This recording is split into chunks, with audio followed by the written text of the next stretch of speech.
Okay, esok disebabkan raya, okay, kita nak surprisekan staff kita, bagi dia happy sikit kan. So hari ni, berapa bulan hari ni? 5 bulan. Sekarang ni bos RK nak surprisekan diorang. Sekarang ni diorang tengah buat kerja untuk site-site akan datang lah. Okay, untuk site akan datang. So ni dia ada dekat tangan kita. Okay, let's jom. Let's jom kita bagi dekat sini. Tengok tengah kerja Okay, diorang tengah kerja Tengok dengan tak baju, tak pakai baju satu orang. Kau tengok this gudang bos RK kan. Okay, untuk yang ni masih ada lagi penyangkut kuali. Satu set belum keluar lagi. Dah nak balik kampung ni. Kita dah nak balik kampung. Okay. Tinggal susun barang. Oh, what a body. Wah! Kek lapis raya. Kek lapis raya dah sampai, baru sampai stok raya guys. Ni stok raya. So, mana acik-acik, akak-akak, abang-abang? Kontak kat bawah. Tunggu apa lagi? Okay. Jom kita surprise diorang kan. Okay. Ni ada dekat tangan kita. Okay. Nak bagi siapa dulu ni? Siapa-siapa lah dulu Siapa-siapa dulu? Okay, nah. Ni, tak nak duit Tak nak duit? Ha? Nak lah. Nak Ni.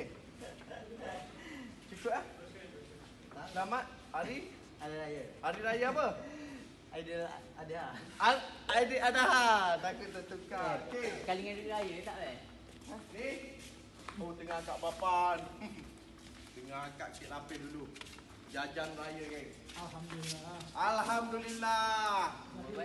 Dari Jakarta baru sampai, import export. Betul? Iya. Apa tadi kalau handbag orang panggil apa? Tas. Ha? Tasnya mana? Tasnya. Bunyinya lain. Ini Yusof Tayub. Tak pakai kurma ke korang? Raya ni. Yusof Tayub. Okey. Terima kasih bos. Ha? Terima kasih aja. Okey. Selamat Hari Raya. Ada korban tak tahun ni? InsyaAllah. InsyaAllah ada Okey. Miman. Okey. Miman. Okey.